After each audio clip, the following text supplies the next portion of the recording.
මේ ශ්‍රී ලංකා ගුවන් විදුලි සංස්ථාවයි. ජාතියේ සංනිවේදකයා විශ්වාසය සමග පෙරට.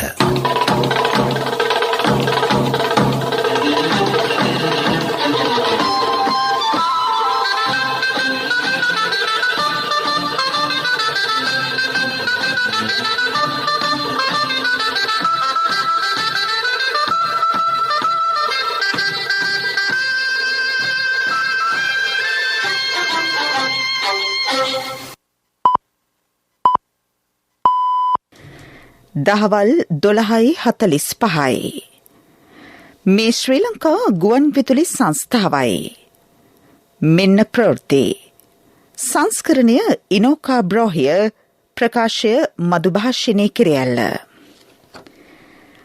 සෞඛ්‍ය වෘත්තීය ක්‍රියාමාර්ගය හමුවේ කොළඹ මහරෝහලේ රෝගීන්ට ඔසුසැල් වලින් නොමිලේ ඖෂධ නිකුත් කිරීමේ සාර්ථක වැඩපිළිවෙලක්. තම ඉල්ලීම් වලට විසඳුම් ලැබෙන තෙක් අඛණ්ඩව වර්ජනයේ නිරත වන බව සෞඛ්‍ය වෘත්තීය සමිති පවසයි. අහිංසක රෝගීන්ගේ ජීවිත උකසට තබමින් පටු දේශපාලන අරමුණු ඉටු කර ගැනීමට ගෙන යන වැඩවර්ජනය බොහෝ දෙනා පිළිකුලෙන් හෙලා දකිති. ත්‍රස්තවාදයේ වැළැක්වීමේ සංශෝධන පනත් කෙටුම්පත පාර්ලිමේන්තුවට. යහපාලන රජය විශේෂ අධිකරණ පිහිටුවා තම විරුද්ධ බලවේග මර්ධනයට ඒවා යොදාගත් බවට චෝදනා. අපොස උසස් පෙළ විභාග මධ්‍යස්ථානවල ප්‍රශ්න පත්‍ර ලබා දීමේදී දෛනිකව සිදු කළ යුතු වෙනස්කම් පිළිබඳව උපදෙස් මාලාවක්. ඉන්දියාවේ උත්තර ප්‍රදේශ ප්‍රාන්ත මැතිවරණයේ පළමු අදියර සඳහා ඡන්දය විමසීම ආරම්භේ. ජාතික මල්ල ක්‍රීඩා තේරීම් තරගාවලිය කොළඹ සුගතදාස ක්‍රීඩාංගණයේදී. කොළඹ මහරෝහලට ප්‍රතිකාර ලබා ගැනීමට පැමිණෙන රෝගීන්ට පවතින වැඩවර්ජනයේ හමුවේ අවශ්‍ය ඖෂධ නොමිලේ ඔසුසැල් වලින් ලබා දීමට පහසුකම් සලසා දී තිබේ. ඒ අනුව වැඩවර්ජනයේ ක්‍රියාත්මක වූ දින සිට මේ දක්වා රෝගීන් 5000කට පමණ නොමිලේ ඖෂධ නිකුත් කර ඇත. සායන සඳහා මෙන්ම බාහිර ප්‍රතිකාර ලබා ගන්නා රෝගීන්ට සහ නේවාසිකව ප්‍රතිකාර ලබන කොළඹ මහරෝහලේ වෛද්‍යවරයෙකු නිකුත් කළ බෙහෙත් වට්ටෝරුවක් ඇති සෑම රෝගියෙකුටම මෙලෙස ඖෂධ නොමිලේ නිකුත් කෙරේ. රෝගීන්ගේ ඖෂධ සඳහා වන බිල්පත් මහරෝහල වෙත යොමු කිරීමෙන් පසු ඔසුසැල් වෙත එම මුදල් ගෙවනු ලැබේ. ජනාධිපති ගෝඨාභය රාජපක්ෂ මැතිතුමා සෞඛ්‍ය අමාත්‍යාංශයට ලබා දී ඇති උපදෙස් මත මෙම වැඩපිළිවෙල ක්‍රියාවට නැංවෙයි. මීට අමතරව එක්ස්රේ රුධිර පරීක්ෂණ ඇතුළු බාහිරව සිදු කරගන්නා පරීක්ෂණ සඳහාද බිල්පත් පරීක්ෂා කර රෝහල මගින් වියදම් පියවීමට කටයුතු කෙරේ. මේ පිළිබඳව ඔසුසැලෙන් විමසූ විට එහි නිලධාරියෙක් ප්‍රකාශ කළේ පසුගිය සඳුදා සිට මේ දක්වා දෛනිකව 1000කට වැඩි පිරිසක් මෙලෙස ඖෂධ වට්ටෝරු රැගෙන එන බවයි. ඔවුන්ට අවශ්‍ය ඖෂධ ලබා දීමට පියවරගෙන ඇතැයි හෙතෙම පැවසීය. හෙද සංගමේ සභාපති පූජ්‍ය මුරුත්තෙට්ටුවේ ආනන්ද ස්වාමින් වහන්සේ වර්ජනයේ නිරත සේවකයින්ගෙන් ඉල්ලා සිටින්නේ වර්ජනය අත්හරින ලෙසයි. ඔවුන්ගේ ඉල්ලීම් වලට තමා කැපවී විසඳුම් ලබා දෙන බවට උන්වහන්සේ ප්‍රකාශ කරති. එහෙත් එම සංගමේ සමාජිකයන් ඊට යහපත් ප්‍රතිචාර දක්වා නැත. මේ අතර යාපනයේ ඇතුළු උතුරේ සියලු රෝහල්වල කටයුතු සාමාන්‍ය පරිදි සිදුවන බව එම රෝහල් අධ්‍යක්ෂවරු සඳහන් කරති. මේ අතර සෞඛ්‍ය වෘත්තීය සමිති වැඩවර්ජනය තවදුරටත් ක්‍රියාත්මක කෙරේ. සිය ඉල්ලීම් වලට විසඳුම් නොදීම හේතුවෙන් වර්ජනය අඛණ්ඩව ක්‍රියාත්මක කරන බව සෞඛ්‍ය වෘත්තීය වේදීන්ගේ සම්මේලනයේ සභාපති රවි කුමුදේශ් මහතා පැවසීය. දිස්ත්‍රික්ක 5ක උද්ඝෝෂණ සිදු කරන බව හෙතෙම සඳහන් කළේය. වෘත්තීය සමිතිවල සාධාරණ ඉල්ලීම් සඳහා විසඳුම් ලබා දීමට සෞඛ්‍ය අමාත්‍යවරයා එකඟතාව පළ කර තිබියදීත් සිව්වන දිනටත් සෞඛ්‍ය වෘත්තීය සමිති වැඩවර්ජනය අදත් ක්‍රියාත්මක කෙරේ. ඉල්ලීම් 7ක් මුල් කරගනිමින් වෘත්තීය සමිති 18ක් මෙම වර්ජනයට එක්ව සිටී. ආර්ථික අර්බුදයක් පවතින මෙම අවස්ථාවේ වැටුප් වැඩි කරන ලෙස කරන ඉල්ලීම සාධාරණ නොවන බවට සෞඛ්‍ය අමාත්‍යවරයා දැනුම් දී ඇත. එහෙත් වෘත්තීය සමිති අහිංසක රෝගීන්ගේ ජීවිත උකසට තබමින් තම දේශපාලන අරමුණු ඉටු කර ගැනීමට ගෙන යන මෙවැනි වැඩවර්ජන තරයේ හෙලා දකින බව රජයේ වෛද්‍ය නිලධාරීන්ගේ සංසදයේ සභාපති වෛද්‍ය රුක්ෂාන් බෙල්ලන මහතා පවසයි. සෞඛ්‍ය අමාත්‍යාංශයේ රැඳී සිටි ඩෙංගු මර්ධන සහායකයන් එම පරිශ්‍රයෙන් ඉවත්ව ගොස් තිබේ. ලබන 21 වෙනිදා සාකච්ඡාවක් ලබා දීමට සෞඛ්‍ය ඇමති කෙහෙලිය රවුක්වැල්ල මහතා එකඟ වීමෙන් පසු මෙම පිරිස ඉවත්ව ගොස් ඇත. ක්ෂේත්‍ර මදුරු මර්ධන සහායක තනතුරු 1169ක් ස්ථිර කර දෙන ලෙස ඉල්ලා ඩෙංගු මර්ධන සහායකයෝ විරෝධතාවයක නිරත වූහ. ඔවුන් ඊයේ රාත්‍රියේ සෞඛ්‍ය අමාත්‍යාංශ පරිශ්‍රයට බලහත්කාරීන් ඇතුළු වීමත් සමග අර්බුදකාරී තත්ත්වයක් හට ගැනින. අපරාධ නඩු විභාග සංග්‍රහ සංශෝධන පනත් කෙටුම්පත, පුද්ගල නාශක බෝම්බ තහනම් කිරීමේ පනත් කෙටුම්පත, අධිකරණ සංවිධාන සංශෝධන පනත් කෙටුම්පත, සිවිල් නඩු විභාග සංග්‍රහ පනත් කෙටුම්පත සහ පළාත් සභා මුද්දර ගාස්තු මාරු කිරීමේ සංශෝධන පනත් කෙටුම්පත යන කෙටුම්පත් දෙවන දිනටත් පාර්ලිමේන්තුවේදී අද විවාදයට ගැනුණි. මේ අතර විදේශ කටයුතු අමාත්‍ය මහාචාර්ය ජී.එල්. පීරිස් මහතා ත්‍රස්තවාදී වැළැක්වීමේ සංශෝධන පනත් කෙටුම්පත අද පාර්ලිමේන්තුවට ඉදිරිපත් කළේය. ආණ්ඩුව වෙනුවෙන් විවාදය ආරම්භ කළ අමාත්‍ය රෝහිත අබේගුණවර්ධන මහතා නඩු විසඳීමේදී දීර්ඝ කාලයක් ගතවීම නිසා ඊට සම්බන්ධ වන අය විශාල ලෙස පීඩාවට පත්වන බව පැවසීය. එබැවින් විනිසුරුවරුන්ගේ සංඛ්‍යාව වැඩි කළ යුතුය. අධිකරණවල පහසුකම්ද ඉහළ නැංවිය යුතුය. යහපාලන රජය විශේෂ අධිකරණ පිහිටුවා දේශපාලන මුහුණුවරකින් නඩු විසඳීමට ක්‍රියා කළ බව ඔහු පෙන්වා දුන්නේය. ඒ අනුව ඔවුන්ට විරුද්ධ බලවේග මර්ධනයට එම විශේෂ අධිකරණ යොදාගත් බව අබේගුණවර්ධන මහතා පැවසීය. වෘත්තීය අයිතීන් මුල් කරගනිමින් සාමාන්‍ය මිනිසුන්ගේ ජීවිත බිල්ලට ගැනීමට වෘත්තීය සමිති කටයුතු කරයි. මේ පිළිබඳව අවධානය යොමු කර අත්‍යවශ්‍ය සේවා පවත්වාගෙන යාමට කටයුතු කළ යුතුය. සෞභාග්‍යයේ දැක්ම තුළ ඇති ස්වාධීන අධිකරණ ඇති කිරීමට රජය ක්‍රියා කරන බව ඔහු සඳහන් කළේය. එදා යහපාලන ආණ්ඩුවේ මේ විශේෂ අධිකරණය ක්‍රියාත්මක කළා. මොනවද ගත්තු නඩු විශේෂ අධිකරණේ? ගත්තා ගෝඨාභය රාජපක්ෂ ජනාධිපතිතුමාගේ නඩුව ගත්තා. හිටපු ජනාධිපති ලේකම් ලලිත් වීරතුංග මැතිතුමාගේ නඩුව ගත්තා. මේ රටේ තිබිච්ච නඩු සංඛ්‍යාවේ මේ නඩු දෙකද බරපතලම කාරණයන් දෙක. මේ රටේ අපරාධ නඩු තිබිලා නැද්ද? මේ රටේ ස්ත්‍රී දූෂණ නඩු තිබිලා නැද්ද? ළමා අපචාර නඩු තිබිලා නැද්ද? මිනිස් ඝාතන නඩු තිබිලා නැද්ද? මහා බැංකු මංකොල්ල මේවා තිබිලා නැද්ද? එතකොට මේ සියල්ලම පැත්තක තියලා තමන්ගේ ආණ්ඩුවට විරුද්ධව කවුරු හරි කතා කරනවා නම් ආණ්ඩුවට විරුද්ධව බලවේගයක් එනවා නම් ඒ බලවේගයේ ඉන්න අයව ගිහිල්ලා කූඩුවට දාන්න, හිරගෙදර දාන්න වැඩ පිළිවෙලක් ක්‍රියාත්මක කරා. එතකොට අධිකරණයේ ස්වාධීනත්වය කොහෙද තියෙන්නේ? අධිකරණයේ ස්වාධීනත්වයක් තිබුණේ නැහැ. අධිකරණ කටයුතු අධිකරණයට බාර දෙන්න ඕන. ඒවා තීන්දුව ගන්න ඕනේ මේ අධිකරණ පද්ධතිය තුලින්. දේශපාලන නායකයෝ නෙවෙයි අධිකරණයේ ගන්න නඩු ගන්න තීන්දුව කරන්න ඕන. අධ්‍යයන පොදු සහතික පත්‍ර උසස් පෙළ විභාගයේ චිත්‍ර විෂයට අදාළව ඊයේ ඇති වූ ගැටලුවට අදාළව ගම්පහ තක්ෂිලා විද්‍යාලය සහ බද්දේකම ක්‍රිස්තුදේව පිරිමි විද්‍යාලයේ විභාග මධ්‍යස්ථානවල ශාලාධිපතිවරුන්ට එරෙහිව විනය ක්‍රියාමාර්ග ගන්නා බව විභාග කොමසාරිස් ජෙනරාල් එල්.එම්.ඩී. ධර්මසේන මහතා පවසයි. ඔවුන්ව මේ වන විට අදාළ රාජකාරී වලින් ඉවත් කර තිබේ. අසාධාරණයට ලක් වූ දරුවන්ට සාධාරණය ඉටු කිරීම සඳහා විශේෂ කමිටුවක් පත් කරන ලෙස අධ්‍යාපන ලේකම්වරයා තමාට උපදෙස් දුන් බව ධර්මසේන මහතා ජාතික ගුවන් විදුලියට පැවසීය. පැය 3ක කාලයක් වෙන් කර ඇති චිත්‍ර විෂයට අදාළ ප්‍රශ්න පත්‍ර පැය 2කින් පසු ලබා ගැනීමට බද්දේකම ක්‍රිස්තුදේව පිරිමි විද්‍යාලයේ විභාග ශාලා නිලධාරීවරයා කටයුතු කර තිබේ. ගම්පහ තක්ෂිලා විද්‍යාලයේ චිත්‍ර විෂයට අදාළ ප්‍රශ්න පත්‍රයක කොටසක් ලබා දී නොමැත. මේ හේතුවෙන් එම සිසුහු දැඩි අපහසුතාවයකට මුහුණ දුන්හ.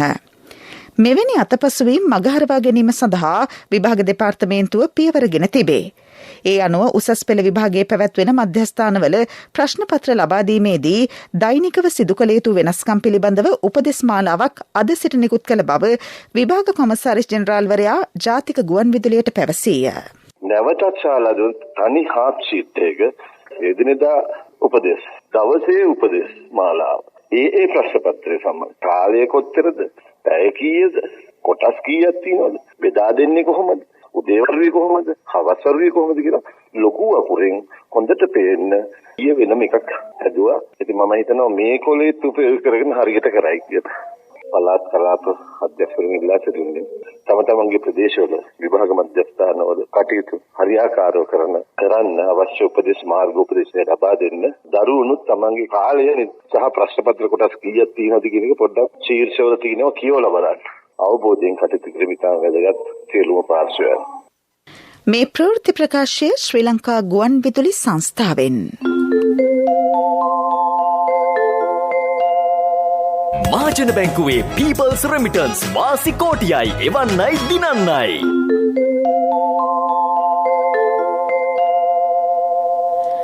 රෝගාතුර වූ දසහැවිරිදි පිරිමි දරුවෙකුට ප්‍රතිකාර නොදී මිය යනතෙක් යාඥා කරමින් නිවසේ රඳවාගෙන සිටි බඩල්ගම ප්‍රදේශයේ දෙමව්පියන් සහ මිත්තනියක පොලිස් අත්අඩංගුවට ගෙන ඇත.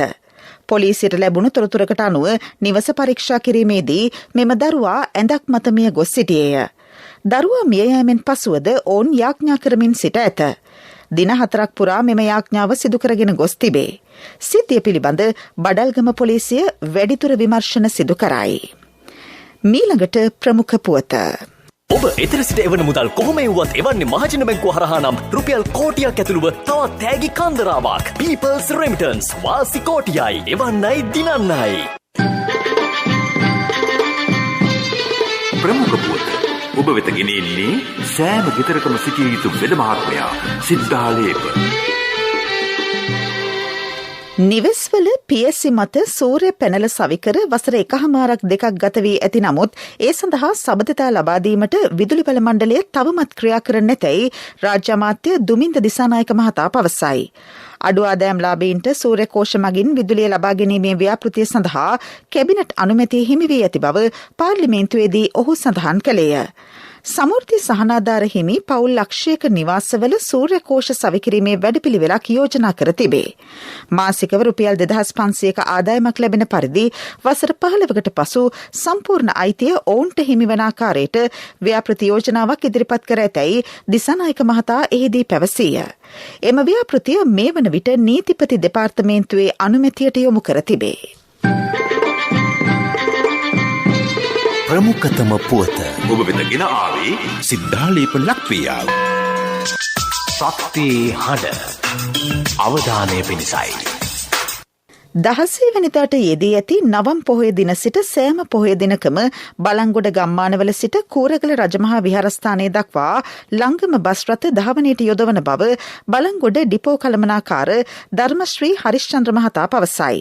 සෑම මාර්ගයක්ම ආවරණය වන පරිදි බස් රථ ධාවනයට එක් කෙරේ. මේ අතර එළඹෙන පොහොයදා සිට සෑම පොහොය දිනකදීම වේලිඔය බලංගොඩ සිට කැලණි රජමහා විහාරස්ථානයේ දක්වා ලංගම බස් රථයක් ධාවනයට එක් කරන බව හෙතෙම වැඩිදුරටත් සඳහන් කරයි. විදෙස් පුවත්.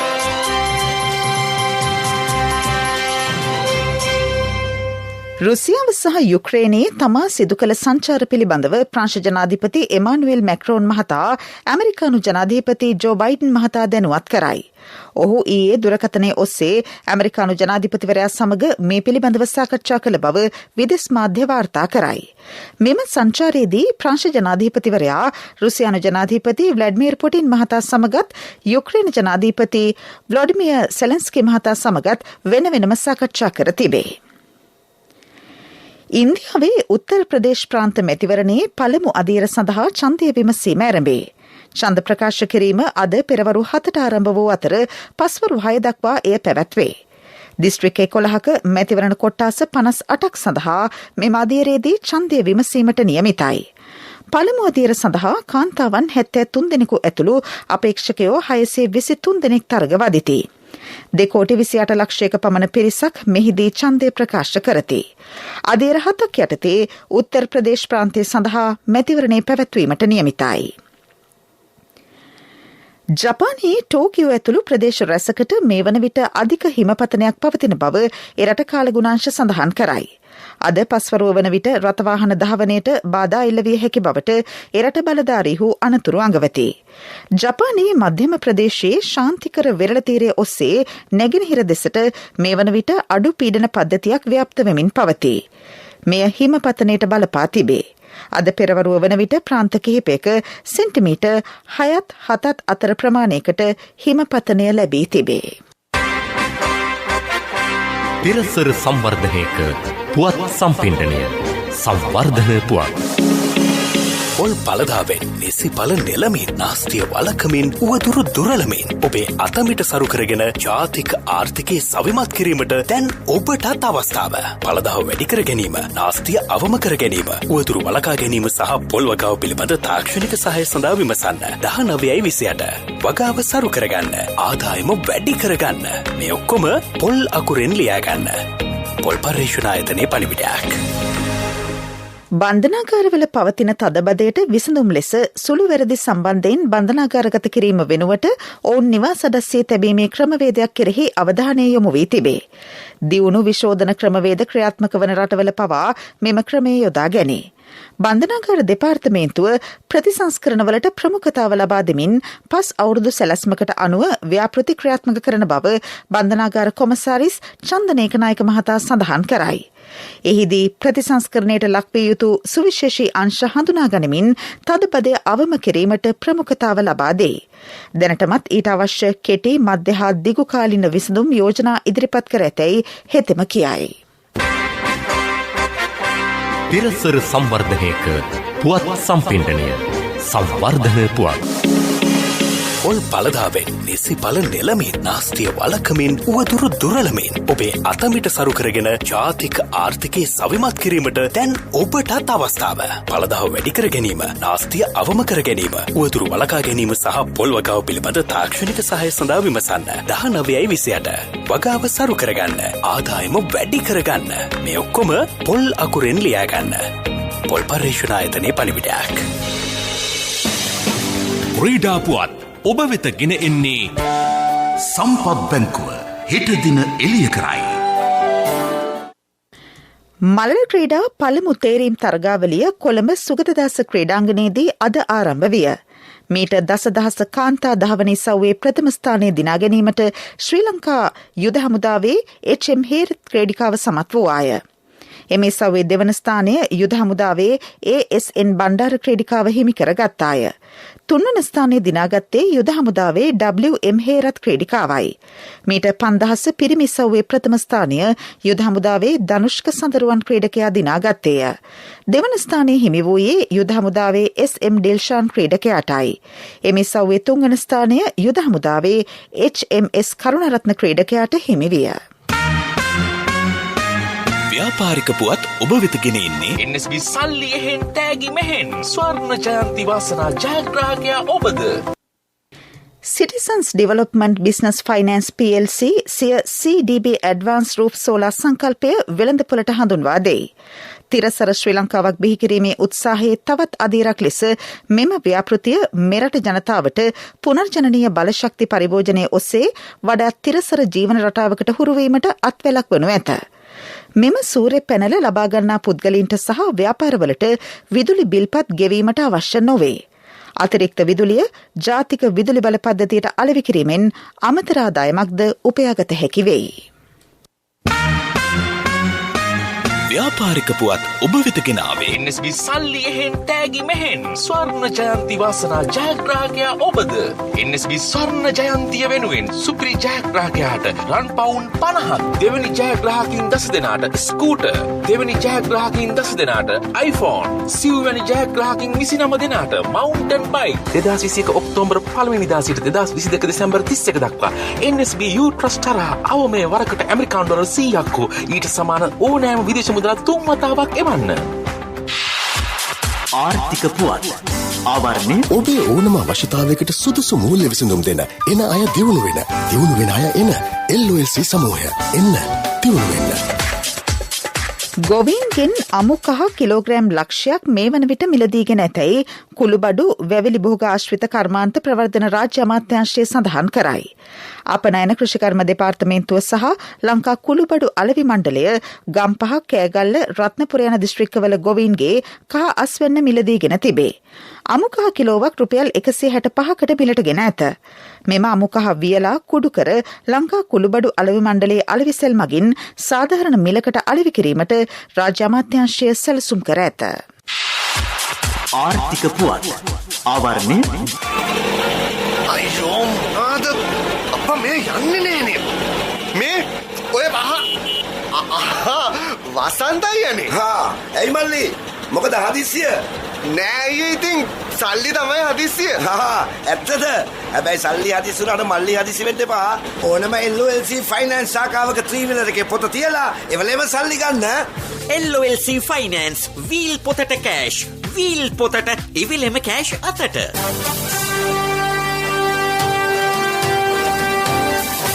කාලගුණ වාර්තාව මෙතෙක් පැවති වියලි කාලගුණය වෙනුවට අද සිට වැසි තත්ත්වයේ වර්ධනයක් බලාපොරොත්තු විය හැකි බව කාලගුණ විද්‍යා දෙපාර්තමේන්තුවේ කාලගුණ හා අනාවැකිකරණ අංශයේ අධ්‍යක්ෂ ශිරෝමණී ජයවර්ධන මහත්මිය පවසයි. උතුරු මැද නැගෙනහිර හා වයඹ පළාත්වල අද ඕනෑම අවස්ථාවක වැසි බලාපොරොත්තු විය හැකිය. පස්වරුව වන විට බස්නාහිර සබරගමුව පළාත්වලටත් ගාල්ල හා මාතර දිස්ත්‍රික්කවලටත් ගිගුරුම් සහිත වැසි අපේක්ෂා කෙරේ.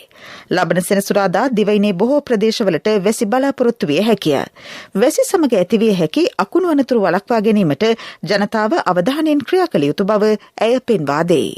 අද දවසේ සිට අපි වැසි තත්ත්වයේ වැඩිවීම බලාපොරොත්තු වෙනවා. විශේෂයෙන්ම උතුරු මැද නැගෙනහිර පළාත්වල වගේම වයම් පළාතේ දවසේ ඕනෑම වෙලාවකදී විකිනිට වැස්ස බලාපොරොත්තු වෙන්න පුළුවන්. බස්නාහිර සබරගමුව ඒ වගේම ගාල්ල මාත්‍ර කියන දිස්ත්‍රික්කවල තවත් කාලේ තැන්වල වගේ ගිරුම් සහිත වැස්ස බලාපොරොත්තු වෙන්න පුළුවන්. මේ තත්ත්වය අපි කළුදා විතර වෙනකම්ම තියෙනවා. විශේෂයෙන්ම 12 වෙනිදා සෙනසුරාදා දවසේ දෙවිනේ බොහෝ ප්‍රදේශවලට වැස්ස බලාපොරොත්තු වෙන්න පුළුවන්.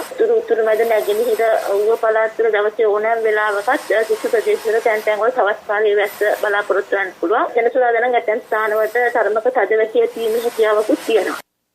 අපගේ මෙම ප්‍රවෘත්ති ප්‍රකාශයට www.slbc.lk වෙබ් අඩවිය ඔස්සේද සවන් දිය හැක. ප්‍රවෘත්ති අවසන් කිරීමට පෙර යලි සිරස්තල. සෞඛ්‍ය වෘත්තීය ක්‍රියාමාර්ගයේ හමුවේ කොළඹ මහරෝහලේ රෝගීන්ට ඔසුසැල් වලින් නොමිලේ ඖෂධ නිකුත් කිරීමේ සාර්ථක වැඩපිළිවෙලක්. තම ඉල්ලීම්වලට විසඳුම් ලැබෙන තෙක් අඛණ්ඩව වර්ජනයේ නිරත වන බව සෞඛ්‍ය වෘත්තීය සමිති පවසයි. අහිංසක රෝගීන්ගේ ජීවිත උකසට තබමින් පටු දේශපාලන අරමුණු ඉටු කර ගැනීමට ගෙන යන වැඩ වර්ජනය බොහෝ දෙනා පිළිකුලෙන් හෙලා දකිතේ.